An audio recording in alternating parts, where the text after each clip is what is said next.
साथियों नमस्कार, मैं हूं नीरज पटेल और आप देख रहे हैं नेशन जनमत। महिला आरक्षण विधेयक और नई संसद भवन के उद्घाटन के बाद पहले सत्र में महिला राष्ट्रपति को ना बुलाए जाने को लेकर महिला आरक्षण में ओबीसी और एससी की महिलाओं को अलग से आरक्षण ना दिए जाने को लेकर विपक्ष के लोगों ने हमला किया, अपने अपने तर्क दिए। मगर तमिलनाडु के मुख्यमंत्री एमके स्टालिन के पुत्र और तमिलनाडु के मंत्री उदयनिधि स्टालिन ने जो तर्क दिया है उससे बीजेपी और तथाकथित तनातनी मतलब सनातनी चारों खाने चित्त हो गए हैं। उदयनिधि स्टालिन ने सवाल उठाते हुए कहा, संसद भवन में अभिनेत्रियों को तो बुला सकते हो मगर भारत की महिला राष्ट्रपति को नहीं।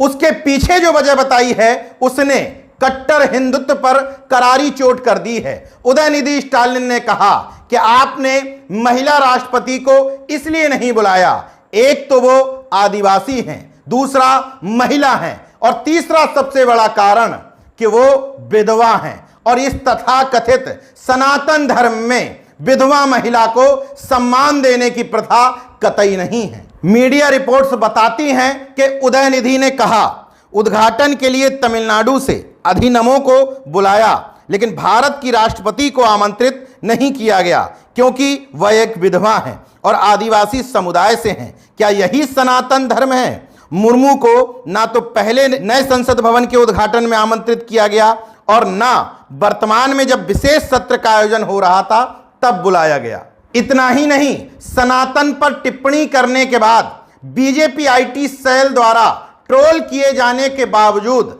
उदयनिधि स्टालिन ने क्लियर कट लाइन खींच दी है। उन्होंने कहा, लोगों ने मेरे सिर की कीमत तय कर दी है, मैं ऐसी चीजों के बारे में कभी परेशान नहीं होऊंगा। डीएमके की स्थापना सनातनम को खत्म करने के सिद्धांतों पर की गई है।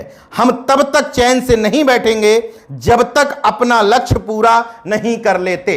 मतलब सनातन के बारे में जो पहले कहा था कि इसको सुधारा नहीं जा सकता, इसका खात्मा जरूरी है, अभी भी अपने उस बयान पर न सिर्फ कायम है बल्कि शिद्दत के साथ डटे हुए हैं। अब बात आती है कि विधवा महिला से सनातन पर चोट करने का क्या मतलब है। जिन तनातनियों को इस तरह के बयानों से तकलीफ होती है वो जरा सोच करके बताएं, क्या इस देश में पति की मृत्यु के बाद महिला को पति की चिता के साथ जिंदा जला देने की यानी कि सती की प्रथा नहीं थी? जरा सोच करके बताएं, क्या महाराष्ट्र में पति की मृत्यु के बाद महिला के बाल काट देने की यानी कि केश बमन की प्रथा नहीं थी जिसके खिलाफ ज्योतिबा फूले और सावित्रीबाई फूले ने लड़ाई लड़ी थी?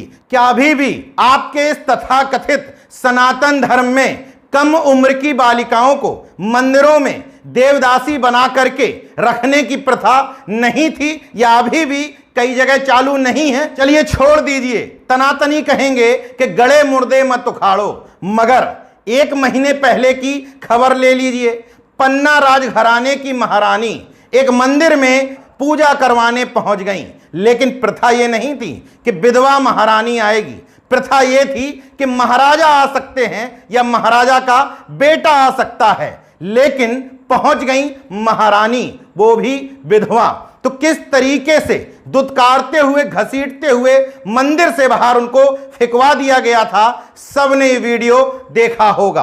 हो सकता है इस घटना में भी कुछ झोल हो तो मद्रास हाई कोर्ट की ये खबर देख लीजिए। वहां के चर्चित न्यायाधीश आनंद वेंकटेश ने निर्णय देते हुए सख्त लहजे में कहा था कि इस दौर में भी जब कानून का राज कायम है तब किसी महिला को सिर्फ इसलिए मंदिर जाने से रोक देना कि वो विधवा है, इससे ज्यादा अधर्म की बात और क्या हो सकती है। जस्टिस ने कहा, एक विधवा महिला के मंदिर में प्रवेश करने से मंदिर के अपवित्र होने जैसी पुरानी मान्यताएं राज्य में बरकरार हैं, ये बेहद अफसोस की बात है। ये तो पुरानी खबरें नहीं है।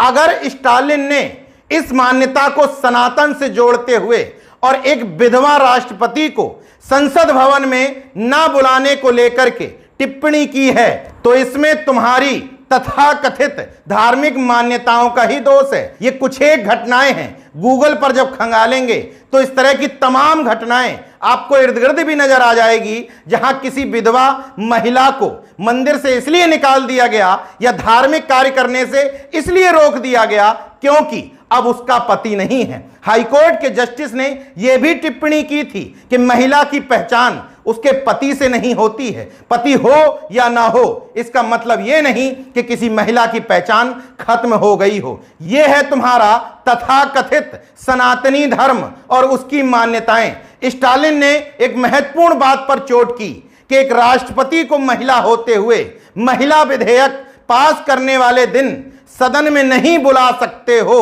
मगर तमाम अभिनेत्रियों को चेहरा चमकाने के लिए, ब्रांडिंग और मार्केटिंग के लिए जरूर बुला सकते हो, क्योंकि संसद भवन में तमाम फिल्म अभिनेत्रियों को बुलाया गया था। हालांकि इस तरह के मुद्दों पर मेरे जैसे तर्कवादी और विज्ञानवादी को चिंता करने की बजाय तथाकथित धर्म के ठेकेदारों को चिंता करनी चाहिए, जो कहते हैं कि हिंदू हिंदू में एकता नहीं है, हिंदू हिंदू का दुश्मन बना बैठा है, हिंदू धर्म खतरे में है। उन तथाकथित संगठनों के धर्म योद्धाओं को देखना चाहिए कि इस तमाम तरह की विसंगतियों, असमानताओं की वजह से ही तुम्हारा धर्म आगे नहीं बढ़ पा रहा है। दलित समाज के लोग अगर तुम्हारे धर्म में इज्जत पाने की कोशिश करें तो उनको मंदिरों से भगा दिया जाता है। पुजारी बनने की कोशिश करें, तमिलनाडु सरकार ने कोशिश भी की थी, तो ब्राह्मण पुजारी उनके खिलाफ हाईकोर्ट चले गए थे। तो फिर अगर यह धर्म वास्तव में संकट में है तो इसके जिम्मेदार तर्कवादी या मानववादी नहीं, बल्कि इस धर्म के जातिवादी ठेकेदार स्वयं हैं। बहरहाल एमके स्टालिन ने पाखंडियों की दुखती रग पर हाथ रख दिया है। देखते रहिए नेशन जनमत, जागरूक और सजग बने रहिए। जय विज्ञान, जय संविधान, जय लोकतंत्र। धन्यवाद।